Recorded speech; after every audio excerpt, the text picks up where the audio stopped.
soo dhaweynayna aqalkan taasi oo dhan tiimka aan maamulka ayana oo halkan uga ducaynayo su'aan aqalka hore u bedelay oo hanin waayele waxaan leeyahay ilaahay oo naxariisto isaga iyo aqalkaba waxaan uga wada galay cadaadeedeeya muddo badan baan ku jirnay runtii halkii uu ka qaatay suldaan aqalkii horena aad iyo aad baan ugu ducaynaya isagoo waqtiga la shaqeynayna doorka ku lahaana aad baan iyadoo ilaahayna nagu afuro kala arinta aan wada galay kuwa dambe gali doonana oo maamul iyo aqal ma kala maarmaan kuwa dambe gali doonana ama beesha ha noqoto ama gobolka ha noqoto ama qaranka ha noqoto waxa noqon doonaan kuwa muddo badan intii la mahadin doono inta iga muuqata halkan kale isaga dardaar baa oo maayo dardaaran waa laga dhagiyay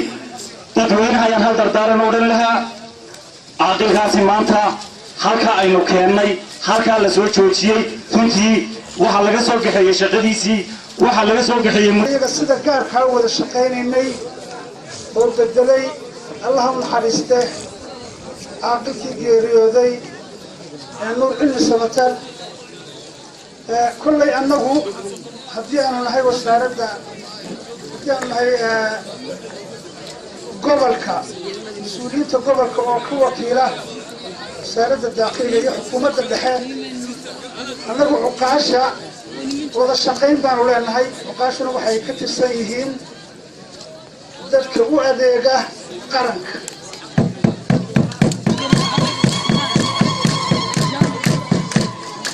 waan soo dhaweynaynaa caaqilka cusub oo xafiiska iyaga mar horeba ansixintiisu ay timid muddo bil ka horeba caaqilkaasi wasaaradda waa laga soo ansixiyey xafiiska iyagaanu yaallaa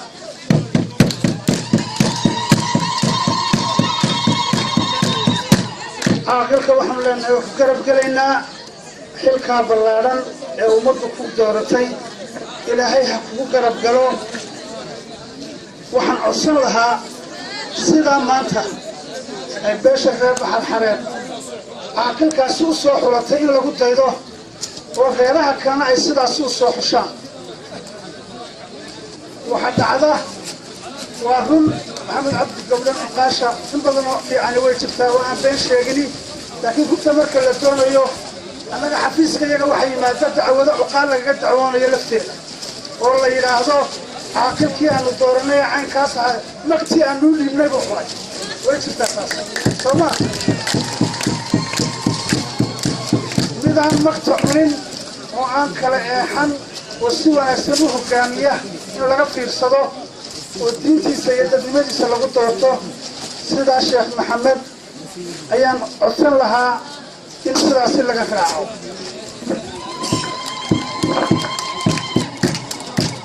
waxaan in yar odhan lahaa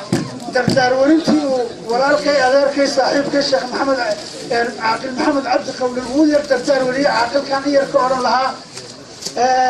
beriga SNMta markaan sii gelayay ayaa waxaanu isku horrimid in SNMta ka soo gelayay isaguna markaasaan ku dhawaad xaggee tegaysaa wuxuu yidhi SNMtii baan ka tallaabaya waxaan ku dhaha anna waan sii gelaya wuxuu yidhi miyaad ila soo eegi waxaan kula soo eegi maaye waan gelayaa waan soo dagaalamaya sidii baan ku galay 88 markii Hargeysa aanu galnay anoo qori sita ayaan arkay ninkii oo gabanaya oo la SNMtii aad ka soo gashay baa ku dib kaalay baan waanu yeelay maxaad la dhuumanaysaa waan ka baqayaa waxaan ku yidhi sidaad ku nabadgelaysaa imika una raaco qori qaado oo dagaalama sidii buu nagu raaco ku dagaalama horta saaxiibkay kabtamay intaas hayga ahaatee ninka meel ku sii socda looma dardaar wariyo laakiin waan kula shaqaynaynaa dawladdii baa kula shaqaynaysa dadkii ku soo doortay baa kula shaqaynaya